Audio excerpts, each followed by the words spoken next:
ದಣಿಗಳು ಯಾರನ್ನು ಸೂಚಿಸ್ತಾರೋ ಅವರೇ ಗ್ರಾಮ ಪಂಚಾಯಿತಿಯ ಚುನಾವಣೆಗೆ ನಿಲ್ಲಬೇಕಾಗಿರುವಂತಹ ಒಂದು ಕಾಲ ಇತ್ತು. ಆ ಸಂದರ್ಭದಲ್ಲಿ ದೇವಾನಂದ್ ಎಂಬ ಒಬ್ಬ ವ್ಯಕ್ತಿ ದಣಿಗಳ ದಬ್ಬಾಳಿಕೆಯನ್ನು ಮೆಟ್ಟಿ ನಿಂತು ಗ್ರಾಮ ಪಂಚಾಯಿತಿ ಚುನಾವಣೆಗೆ ನಿಲ್ತಾರೆ. ಇದರಿಂದ ಕೋಪಗೊಂಡಂತಹ ದಣಿ ಮತ್ತು ಚಿಕ್ಕ ದಣಿ ಇಬ್ಬರು ಸಹ ಇವನಿಗೆ ಬುದ್ಧಿ ಕಲಿಸಬೇಕು ಅಂತ ಹೇಳಿ ನಿರ್ಧಾರ ಮಾಡ್ತಾರೆ. 17 ವರ್ಷದ ಪದ್ಮಲತಾ ಅಂತ ಹೇಳಿ ದಣಿಗಳ ಶಾಲೆಯಲ್ಲಿ ದೇವಾನಂದನ ಮಗಳು ಓದ್ತಾ ಇದ್ಲು. ಮತ್ತು ಡಿಸೆಂಬರ್ 26, 1986 ಶನಿವಾರ 17 ವರ್ಷದ ಪದ್ಮಲತಾ ತನ್ನ ಕಾಲೇಜು ಮುಗಿಸಿ ಬಸ್ಸಿನಿಂದ ಕೆಳಗೆ ಇಳಿದು ಬರ್ತಾ ಇದ್ಲು. ಹಾಗೆ ಬಸ್ಸಿನಿಂದ ಕೆಳಗೆ ಇಳಿದು ನಡೆದುಕೊಂಡು ಬರ್ತಿರುವಾಗ ಪದ್ಮಲತಳ ಅತ್ತೆ ಬಂದು ಹೇಳ್ತಾರೆ, ಅಲ್ಲಿ ಅಂಬಾಸಿಡರ್ ಕಾರ್ನಲ್ಲಿ ಪ್ರಿನ್ಸಿಪಲ್ ಕೂತಿದ್ದಾರೆ, ಅವರು ನಿನ್ನನ್ನು ಕರೆಯುತ್ತಿದ್ದಾರೆ, ಹೋಗು ಅಂತ ಹೇಳಿ ಪದ್ಮಲತಳ ಅತ್ತೆ ಹೇಳ್ತಾರೆ. ಆಗ ಪದ್ಮಲತಾ ಪ್ರಿನ್ಸಿಪಲ್ ಕರೀತಿದ್ದಾರೆ ಅಂತ ಹೇಳಿ ಆ ಅಂಬಾಸಿಡರ್ ಕಾರಿನ ಬಳಿ ಹೋಗ್ತಾಳೆ. ಆದರೆ ಆ ಅಂಬಾಸಿಡರ್ ಕಾರಿನ ಒಳಗಡೆ ಚಿಕ್ಕ ದಣಿ ಮತ್ತು ಪ್ರಿನ್ಸಿಪಾಲ್ ಇಬ್ಬರು ಸಹ ಕೂತಿರ್ತಾರೆ. ಪದ್ಮಲತಳಿಗೆ ಮತ್ತು ಬರುವ ಪೇಯವನ್ನು ಕುಡಿಸಿ ಆಕೆಯನ್ನು ಅಂಬಾಸಿಡರ್ ಕಾರಿನಲ್ಲಿ ಕಿಡ್ನಾಪ್ ಮಾಡ್ತಾರೆ. ಅವನು ಚಿಕ್ಕ ದಣಿ ಅಂಬಾಸಿಡರ್ ಕಾರ್ನಲ್ಲಿ ಕೂರಿಸಿಕೊಂಡು ಅಪಹರಿಸ್ತಾರೆ. ಇದನ್ನು ಅಲ್ಲಿರುವ ಸ್ಥಳೀಯರು ಬಸ್ಸಿನಿಂದ ಇಳಿದುಕೊಂಡು ಬಂದು ಅಂಬಾಸಿಡರ್ ಕಾರನ್ನು ಹತ್ತುವುದನ್ನು ಸ್ಥಳೀಯರು ಸಹ ನೋಡಿರುತ್ತಾರೆ. ಪದ್ಮಲತಾ ದಿನಾಲು ಕಾಲೇಜಿನಿಂದ ಬಸ್ಸಿನಿಂದ ಇಳಿದು ಸ್ನೇಹಿತೆಯರ ಜೊತೆ ಜೀಪಿನಲ್ಲಿ ಮನೆಗೆ ಬರುವುದಾಗಿತ್ತು. ಆದರೆ ಆ ದಿನ ಜೀಪಿನಲ್ಲಿ ಪದ್ಮಲತಾ ಮನೆಗೆ ಬಂದಿರುವುದಿಲ್ಲ. ತಂದೆ ದೇವಾನಂದ್ ಗಾಬರಿಗೊಂಡು ಕಂಪ್ಲೇಂಟ್ ಕೊಡೋಕೆ ಹೋಗ್ತಾರೆ. 3 ದಿನ ಆದ್ರೂ ಕಂಪ್ಲೇಂಟ್ ತೆಗೆದುಕೊಳ್ಳೋದಿಲ್ಲ. ಕಂಪ್ಲೇಂಟ್ ಅಲ್ಲಿ ನನ್ನ ತಂಗಿಯೇ ನನ್ನ ಮಗಳಿಗೆ ಪ್ರಿನ್ಸಿಪಾಲ್ ಜೊತೆ ಹೋಗು ಅಂತ ಹೇಳಿದ್ರು. ಆ ಸಮಯದಲ್ಲಿ ಚಿಕ್ಕ ದಣಿಗಳು ಇದ್ರಂತೇಳಿ ಎಲ್ಲ ಹೆಸರುಗಳನ್ನು ಪ್ರಿನ್ಸಿಪಲ್ ಹಾಗೂ ಚಿಕ್ಕ ದಣಿಯ ಹೆಸರುಗಳನ್ನು ಕೂಡ ಬರೆದು ದೇವಾನಂದ್ ಅವರು ಕಂಪ್ಲೇಂಟ್ ಕೊಡ್ತಾರೆ. ಆದರೂ ಕೂಡ ವಿಚಾರಣೆಯನ್ನು ಮಾಡೋದಿಲ್ಲ. 3-4 ದಿನಗಳು ಕಳೆದು ಹೋಗುತ್ತೆ. ತುಂಬಾ ಬೇಸರದಲ್ಲಿದ್ದಂತಹ ದೇವಾನಂದ್ ಅವರು ದಣಿಗಳ ತಾಯಿಯ ಬಳಿ ಹೋಗಿ ಅಳುತ್ತಾ ಕಣ್ಣೀರು ಹಾಕುತ್ತಾ ಗೋಗೈಯುತ್ತಾರೆ. ದಯವಿಟ್ಟು ನನ್ನ ಮಗಳನ್ನು ಹುಡುಕಿ ಕೊಡಿ ಅಂತ ಹೇಳಿ ದಣಿಗಳ ತಾಯಿಯನ್ನು ಕೇಳ್ತಾರೆ. ಆದರೆ ಕಲ್ಲು ಹೃದಯದ ದಣಿಗಳ ತಾಯಿಯ ಮನಸ್ಸು ಕರಗೋದಿಲ್ಲ. ಆವಾಗ ದಣಿಗಳ ತಾಯಿ ಹೇಳ್ತಾರೆ, ಹೋಗು ಹೋಗು ಹುಡುಕು, ಎಲ್ಲಾದರೂ ಕೇರಳಕ್ಕೆ ಹೋಗಿರಬಹುದು, ಹೋಗಿ ಹುಡುಕು ಅಂತ ಹೇಳಿ ದಣಿಗಳ ತಾಯಿ ಹೇಳಿ ದೇವಾನಂದ್ಗೆ ಕಳಿಸ್ತಾರೆ. ದೇವಾನಂದ್ ಹಾಗೂ ಅವರ ಕುಟುಂಬದವರು ಸುಮಾರು 1.5 ತಿಂಗಳುಗಳ ಕಾಲ ಹುಡುಕಿ ಕಣ್ಣೀರು ಹಾಕುತ್ತಾ ತನ್ನ 17 ವರ್ಷದ ಮಗಳ ನೆನಪಿನಲ್ಲಿಯೇ ಕಾಲ ಕಳೆಯುತ್ತಿರ್ತಾರೆ.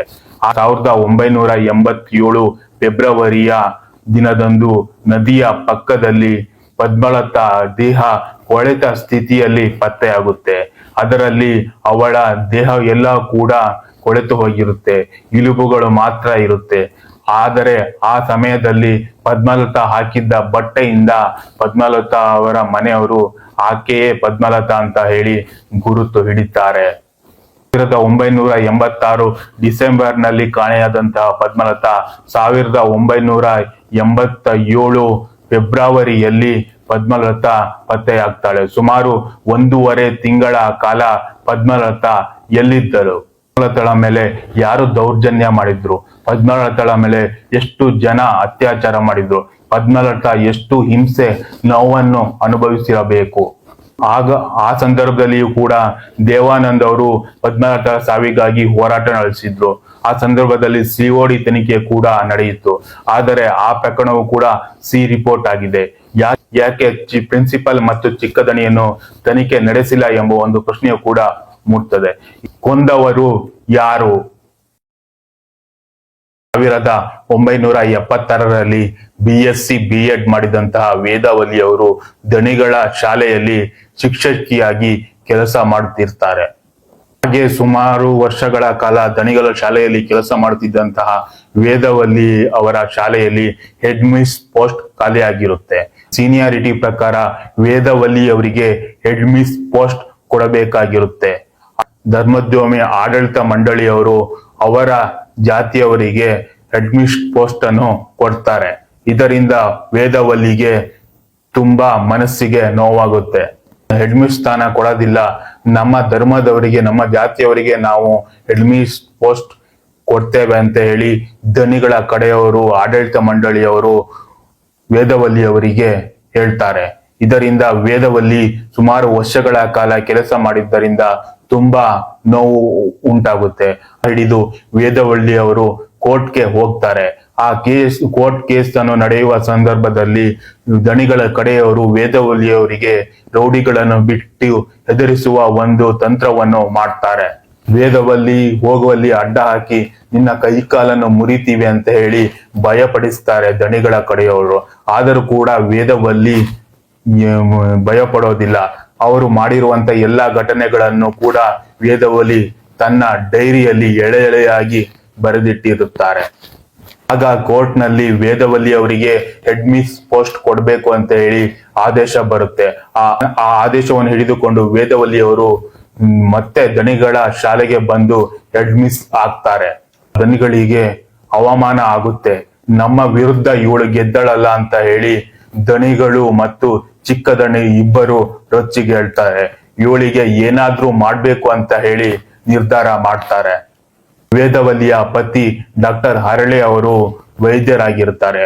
ಅವರು ಡ್ಯೂಟಿಗೆ ಹೋಗಿರುವ ಸಂದರ್ಭದಲ್ಲಿ ವೇದವಲ್ಲಿ ಒಬ್ಬಳೇ ಮನೆಯಲ್ಲಿ ಇರುವ ಸಂದರ್ಭದಲ್ಲಿ ಸ್ಟೆಲ್ಲಾ ಮತ್ತು ಕಿಟ್ಟಿ ಎಂಬ ಇಬ್ಬರಿಂದ ವೇದವಲ್ಲಿ ಅವರಿಗೆ ಮಾನಭಂಗ ಮಾಡಿಸ್ತಾರೆ. ಪ್ರತಿ ಹರಳೆ ಅವರು ನಿನ್ನ ಜೊತೆಗೆ ನಾನಿದ್ದೇನೆ, ಸಮಾಜ ಏನು ಬೇಕಾದ್ರೂ ಅನ್ನಲಿ, ಇಬ್ಬರು ಮಕ್ಕಳಿದ್ದಾರೆ, ನಿನ್ನನ್ನು ನಾನು ನೋಡಿಕೊಳ್ಳುತ್ತೇನೆ ಅಂತೇಳಿ ಧೈರ್ಯ ತುಂಬುತ್ತಾರೆ ವೇದವಲ್ಲಿಯ ಪತಿ ಹರಳೆ ಅವರು ಅಂತಾನೆ ಹೇಳ್ಬೋದು. ಆದರೂ ಕೂಡ ವೇದವಲ್ಲಿ ತನ್ನ ಹಠವನ್ನು ಬಿಡೋದಿಲ್ಲ. ಹೆಡ್ ಮಿಸ್ ಆಗಿ ಮತ್ತೆ ದಣಿಗಳ ಶಾಲೆಗೆ ಬರ್ತಾರೆ. ಹೆಡ್ ಮಿಸ್ ಆಗಿ ಮುಂದುವರಿತಾರೆ. ಇದರಿಂದ ಮತ್ತಷ್ಟು ಕೋಪ ದಣಿಗಳಿಗೆ, ಚಿಕ್ಕ ದಣಿಗಳಿಗೆ ಕೋಪ ನೆತ್ತಿಗೆ ಏರುತ್ತೆ ಅಂತಾನೆ ಹೇಳ್ಬೋದು. ಒಂದು ದಿನ ವೇದವಲ್ಲಿ ಒಬ್ಬಳೇ ಮನೆಯಲ್ಲಿ ಕುಳಿತಿರುವಾಗ ಚಿಕ್ಕ ದಣಿ ಮತ್ತು ಅವನ ಗ್ಯಾಂಗ್ ಅವರ ಮನೆಗೆ ಬರ್ತಾರೆ. ವೇದವಲ್ಲಿಯವರ ಹೊಟ್ಟೆಗೆ ಕತ್ತಿಯಿಂದ ಹಲ್ಲೆ ನಡೆಸ್ತಾರೆ. ಹಾಲ್ ತುಂಬಾ ಎಲ್ಲ ರಕ್ತ ಸೋರುತ್ತೆ. ನಂತರ ವೇದವಲ್ಲಿ ಅವರನ್ನು ಎಳೆದುಕೊಂಡು ಬಾತ್ರೂಮ್ ತನಕ ಎಳೆದುಕೊಂಡು ಹೋಗ್ತಾರೆ. ನಂತರ ವೇದವಲ್ಲಿ ಅವರು ಗಟ್ಟಿಯಾಗಿ ಕಿಟಕಿಯ ಸರಳನ್ನು ಒಂದು ಕೈಯಿಂದ ಹಿಡಿದುಕೊಂಡಿರುತ್ತಾರೆ. ಅವರ ಮೇಲೆ ಪೆಟ್ರೋಲ್ ಸುರಿದು ಬೆಂಕಿ ಹಚ್ಚುತ್ತಾರೆ. ಆ ಸಂದರ್ಭದಲ್ಲಿ ವೇದವಲ್ಲಿ ನರಳಿ ಆ ಒಂದು ಕೈಯಲ್ಲಿ ಕಬ್ಬಿಣದ ಸರಳನ್ನು ಹಿಡಿದು ಮೃತ ಪಡ್ತಾರೆ ಅಂತಾನೆ ಹೇಳ್ಬೋದು. ಸಂಜೆ ವೇದವಲ್ಲಿಯವರ ಪತಿ ಡ್ಯೂಟಿ ಮುಗಿಸಿಕೊಂಡು ಮನೆಗೆ ಬರ್ತಾರೆ. ಮನೆಗೆ ಬಂದು ನೋಡಿದ್ರೆ ಹಾಲ್ ತುಂಬಾ ಎಲ್ಲ ರಕ್ತ ಸೋರಿರುತ್ತೆ. ಸೀದಾ ನಡೆದುಕೊಂಡು ಬಾತ್ರೂಮ್ಗೆ ಹೋದ್ರೆ ವೇದವಲ್ಲಿ ಅವರು ಸುಟ್ಟು ಕರಕಲಾಗಿರ್ತಾರೆ. ಒಂದು ಕೈಯಲ್ಲಿ ಹೇಗೆ ಒಂದು ಕಿಟಕಿಯ ಸರಳನ್ನು ಹಿಡಿದುಕೊಂಡಿದ್ದಾರೆಯೋ ಹಾಗೆಯೇ ಅವರು ಸುಟ್ಟು ಕರಕಲಾಗಿ ವೇದವಲ್ಲಿ ಅವರು ಹೋಗಿರ್ತಾರೆ. ಈ ಒಂದು ಘಟನೆಯನ್ನು ವೇದವಲ್ಲಿ ಅವರ ಬಳಿ ಟ್ಯೂಷನ್ ಹೇಳಿಸಿಕೊಳ್ಳಲು ಬರ್ತಿದ್ದ ಇಬ್ಬರು ಮಕ್ಕಳು ನೋಡಿದರು. ಇದನ್ನು ಗಮನಿಸಿದಂತಹ ಕಾಮಾಂಧರ ಗ್ಯಾಂಗ್ ಇಬ್ಬರು ಮಕ್ಕಳನ್ನು ಬಾವಿಗೆ ಹಾಕಿ ಸಾಕ್ಷಿ ನಾಶ ಮಾಡ್ತಾರೆ. ನಂತರ ಅವರ ಪೋಷಕರಿಗೆ ಕಾರು ಕೊಡಿಸ್ತಾರೆ. ವೇದವಲ್ಲಿಯವರ ಹತ್ಯೆ ಅವರ ಪತಿ ಹರಳೆ ಅವರೇ ಮಾಡಿದ್ದು ಅಂತ ಹೇಳಿ ಬಿಂಬಿಸಿ ಅವರಿಗೆ 1 ವರ್ಷ ಜೈಲು ಶಿಕ್ಷೆ ಅನುಭವಿಸುವ ಹಾಗೆ ಮಾಡ್ತಾರೆ. ವೇದವಲ್ಲಿಯ ಡೈರಿಯನ್ನು ಸುಟ್ಟು ಹಾಕ್ತಾರೆ.